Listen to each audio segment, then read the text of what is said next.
আল্লাহ বলেন, হ্যাঁ নবী আমার, আপনার দিলটাকে আমি আল্লাহ এত পরিমাণ মায়া দিয়া বানাইছি, এই হৃদয়টারে আমি আল্লাহ এত পরিমাণ কোমল হৃদয় বানালাম, যেই হৃদয়ের কারণে, যেই ব্যবহারের কারণে, যেই আচরণের কারণে আপনার আশেপাশের লোকের কোনো অভাব নাই। আবু বকর আপনার বড্ড মায়ার প্রেমের মধ্যে পড়ে গেল। ওমরে ফারুকে আজম গর্দান নবীর নেওয়ার জন্য তরবারি নিয়ে রওনা হয়ে গেল। নবীর গর্দান নিবে দূরের কথা, বরং নবীর হাতে কালিমা পরে মুসলমান হয়ে যায়। আবু বকর কালিমা পড়লেন, ওমরে ফারুক আজম কালিমা পরে মুসলমান হয়ে গেলেন। নবীর এত বড় বড় শত্রুরা নবীর সামনে দুর্বল হয়ে গেল। দিনের বেলা আবু জাহাল কয়, আয় উতবা সাহেব মুগিরা মুহাম্মদের তিলাওয়াত শোনার জন্য যাবি না। দিনের বেলা কয়, রাতের বেলা দেখা গেল আবু জাহালও চলে গেল, উতবাও চলে গেল, সাহেবাও চলে গেল। সব আমার নবীর তিলাওয়াত শোনার জন্য দলে দলে গিয়া দাঁড়ায় যায়। উতবা কয়, আবু জাহাল তুমি নিষেধ করে কেন মুহাম্মদের তিলাওয়াত শোনার জন্য চলে আসলা? আবু জাহাল কয়, তুই কেন আসলা? আবু জাহাল কয়, আয় সাহেবা তুমি কেন আসলা? সাহেবা কয়, মুগিরা কেন আসলো? মূলত কথা হলো, নবীর হৃদয়টা এত পরিমাণ কোমল, ওই হৃদয়ের কাছে আবু জাহালও দুর্বল হয়ে গেল, উতবাও দুর্বল হয়ে গেল, সাহেবাও দুর্বল হয়ে গেল, মুগিরাও দুর্বল হয়ে গেল। নবীর তিলাওয়াত শোনার জন্য এরা বড্ড পাগল পারা হয়ে যায়। আর নবীর তিলাওয়াত শুনে শুনে শুনে শুনে বড় বড় কাফেরেরা পর্যন্ত মুসলমান হয়ে যায়। আল্লাহ পাক আমার নবীর যখন দায়িত্ব দিয়া দিলেন, ও নবী আমার, আপনাকে দায়িত্ব দিয়া দিলাম, আপনি সবার মাঝে কালিমার দাওয়াত দেওয়া আরম্ভ করে দেন। নবী গোপনে দেওয়া আরম্ভ করলেন। ধৈরাই ওই নবীর সামনে যে অনেক সাহাবায়ে কেরাম হয়ে গেল এমনটা না, বরং নবীর কোমল হৃদয়ের কারণে আস্তে আস্তে এত সাহাবায়ে কেরাম হয়ে গেল।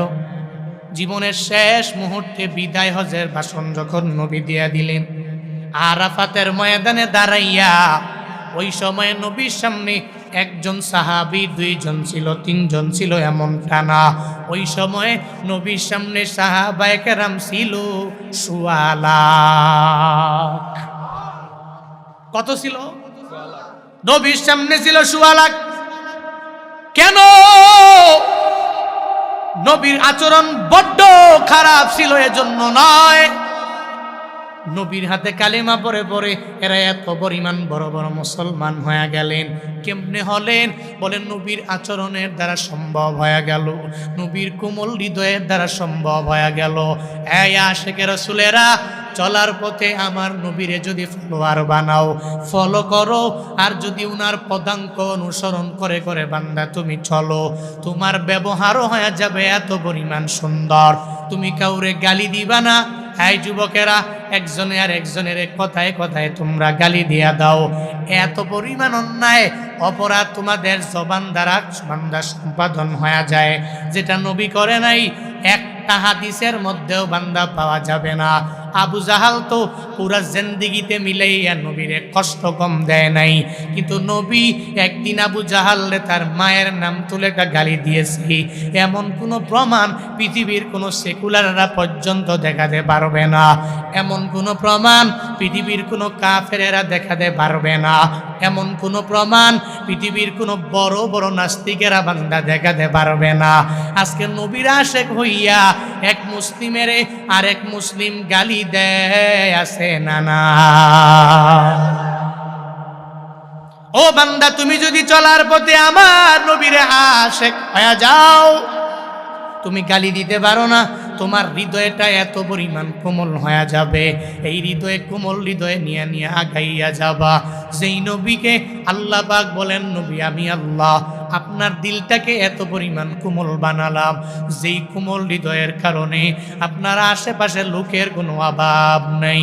যদি আপনি এদের সাথে খারাপ আচরণ যদি এদের সাথে করতেন, আবু বকর থাকতো না, ওমরও আপনার পাশে রইতো না, ওসমান আলী সব আপনাকে ছেড়ে ছেড়ে আপনারে ছেড়ে চলে যেত। কিন্তু এরা একজনও যায় নাই। ওই নবীর আশেপাশে সর্বাবস্থায় এরা কেন থাকে? এর একমাত্র কারণ আমার নবীর কোমল হৃদয়ের দ্বারা সম্ভব হয়ে গেল। ওই হৃদয়ের কাছে এরা এত পরিমাণ দুর্বল হয়ে গেল, যার কারণে এক একজনে নবীর জন্য রক্তগুলো বিলীন করতে দ্বিধা করে নাই, যার কারণে নবীর জন্য জীবন দিতে পর্যন্ত দ্বিধা করে নাই, যার কারণে বাসর রাত ফালাইয়া নিজের জীবন দিতেও ওই সাহাবায়ে কেরামরা বান্দা দ্বিধা করে নাই। ওই নবীর জন্য এরা কত পাগল হয়েছিল, ওই নবীর প্রেমে পাগল হইয়া এরা নিজের জীবনটা পর্যন্ত বৃথা মনে করলো। ওই নবীর প্রেমটারে এত পরিমাণ প্রায়োরিটি দিয়ে দিল। এই খায়ারের মুসলমানেরা, দেবিদ্বারের মুসলমানেরা, মনোযোগের কান লাগাও। ওই নবী আমার এত সুন্দর করে করে সমাজটারে পরিচালনা করলেন, এদের সুন্দর বানায়া নিলেন। আল্লাহ পাক তো নবীরে এমন একটা যুগের মধ্যে দুনিয়ায় পাঠালেন, যেই যুগের মানুষগুলো ছিল ভালো না খারাপ। হ্যাঁ, এত পরিমাণে খারাপ। ছেলের মর্যাদা এরা দেয়, মেয়ের মর্যাদা দেয় না। এরা মনে করে একটা কন্যা যদি ঘরের মধ্যে আমার জন্ম নেয়, তাহলে এই কন্যাকে ঘরের মধ্যে জীবন্ত রাখা যাবে না, দৌড়াও আর এই কন্যাকে নিয়ে জীবন্ত পুঁতে ফেলে দাও। এরা মেয়েরে কোনো দাম দেয় না, কিন্তু ছেলেরে অনেক পরিমাণে এরা দাম দিয়ে দিত। নারীদের কোনো মর্যাদা নাই, নারীদের কোনো শ্রদ্ধা নাই, এদের মায়াও করে না। শুধুমাত্র ভোগ বিলাসের জন্য কোনো নারীকে ব্যবহার করে, কিন্তু নারীর কোনো অধিকার যখন দেয় না। আল্লাহ পাক এমন একটা যুগের মধ্যে আমার মদিনাওয়ালা নবীরে পাঠায়া দিলেন। নবী আয়েশা দেখে এখানে নারীদের বিন্দু মাত্র পরিমাণ কোনো দাম নাই। নবী আয়েশা এদের দামটারে এত পরিমাণ বান্দা বাড়ায়া দিলেন, এত সম্মান বাড়ায়া দিলেন। আমার আল্লাহ ইসলামের মধ্যে একটা হুকুমি করে দিলেন, এ মহিলারা তোরা ঘরের মধ্যে থাকবি, বাহিরে যাওয়ার বিলকুল কোনো প্রয়োজন নাই। তোমার স্বামী তোমারে কামাই করে আইনা আইনা খাওয়াবে, তোমার যাওয়ার দরকার নাই, তুমি ঘরের মধ্যে থাকবা। ওয়াকরনা ফি বুয়ুতিকুন্না ওয়ালা তাবাররাজনা তাবাররুজাল জাহিলিয়াতিল নুলা ওয়া আকিমনাস সালাহ ওয়া আতিনাজ যাকাত ওয়া আতিনাল্লাহা ওয়া রাসূলা। আল্লাহ পাক বলেন, এই মহিলারা তোদের স্বামী আর্নিং করে তোদের আইনা খাওয়াইবি, তোমরা ঘরের মধ্যেই থাকবা। তবে সাবধান, ওই জাহিলি যুগের নারীদের মতো তোমরা ঘর থেকে বের হবা না। ওই ঘরে 5 ওয়াক্ত নামাজ পড়ো, ঘরের মধ্যে যাকাত ফরজ হলে যাকাত দিয়া দাও, আর আমার আল্লাহ এবং রাসূলের আনুগত্য করে করে জীবন পরিচালনা করো। কিন্তু আজকে নারীবাদীরা এবার নারীদেরকে সম্মান দিতে যাইয়া, ওই নারীদের অধিকারকে সমান করতে যাইয়া নারীদেরকে বের করে দিল।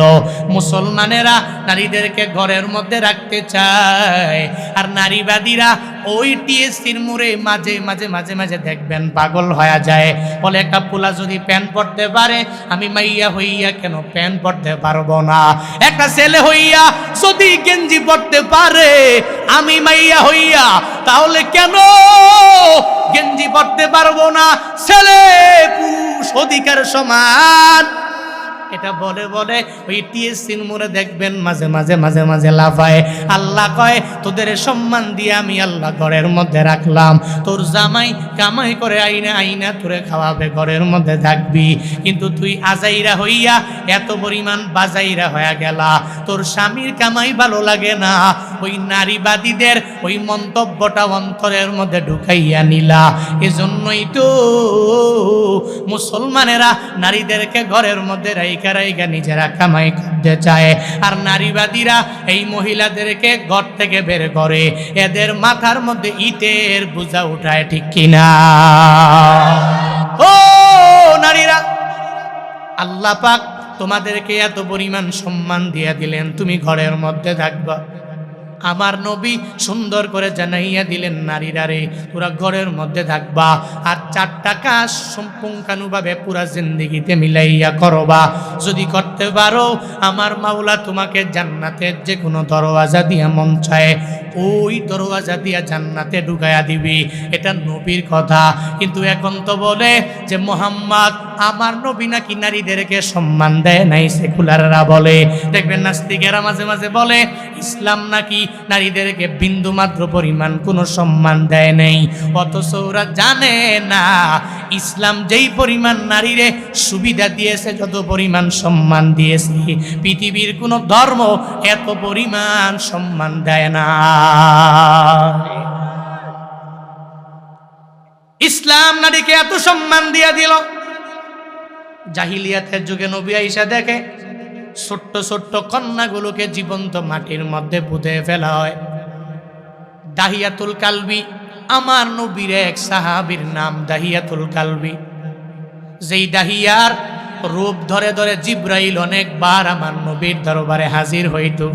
নবীর সামনে আইসা আল্লাহর পক্ষ থেকে ওহি নবীর সামনে শুনাইয়া যাইত। ওই দাহিয়াতুল কালবি এত পরিমাণ দামি হয়ে গেল।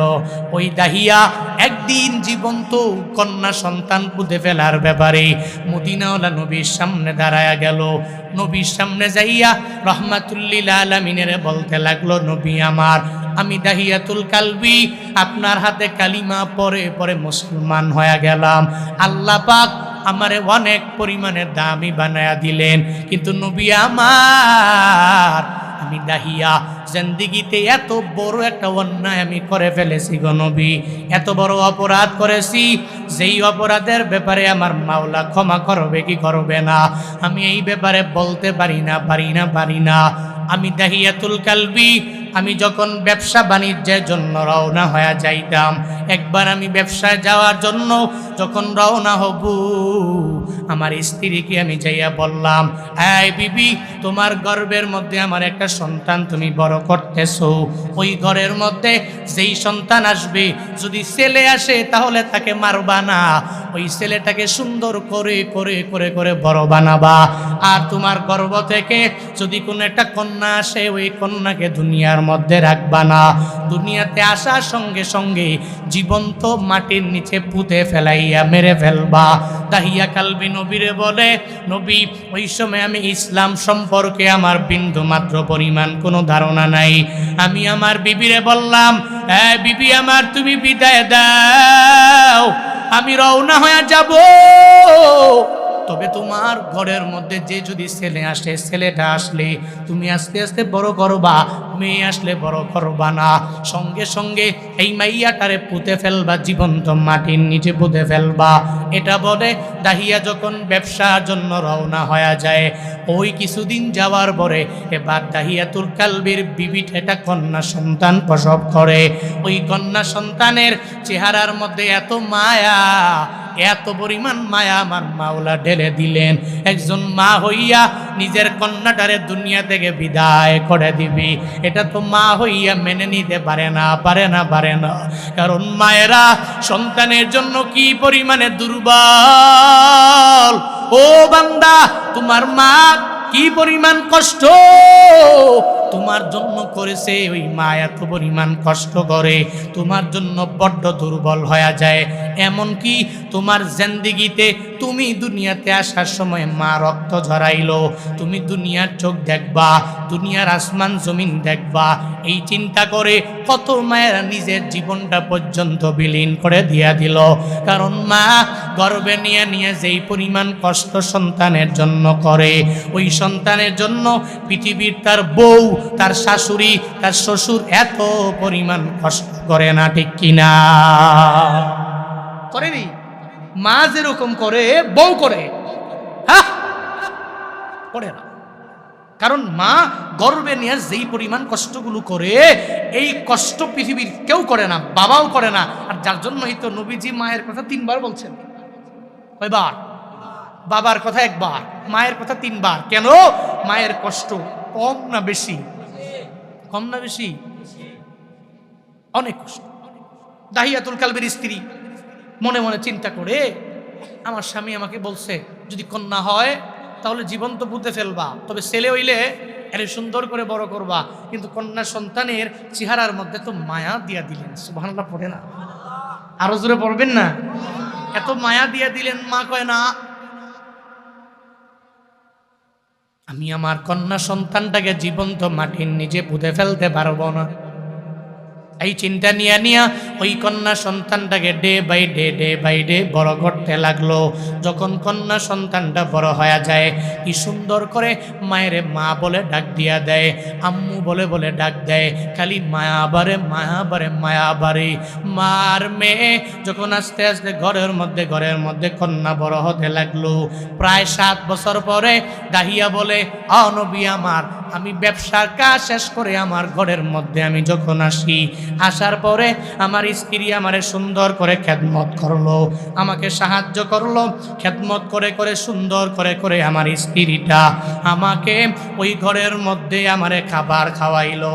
এরপরে যখন আমি আমার ঘরের মধ্যে রওনা হয়ে যাব, আমার বেডরুমের মধ্যে যাওয়ার পরে আমি তাকায়া দেখি একটা ফুটন্ত গোলাপ আমার বিছানার মধ্যে শুয়ে আছে। আমি তাকে ঘুম থেকে জাগাইলাম, আর জাগানোর পরে সে আমার যখন চেহারার দিকে তাকাইল, সে আমায় ডেকে বলে, আপনি কি আমার আব্বু নাকি? আপনি আমার বাবা লাগেন। আমার মা আমাকে বলেছি আপনি নাকি অনেক দূর চলে গেছেন, কিন্তু আমি আপনাকে আমার জিন্দেগিতে 4-5 বছরের লাইফে অনেক খুঁজেছি।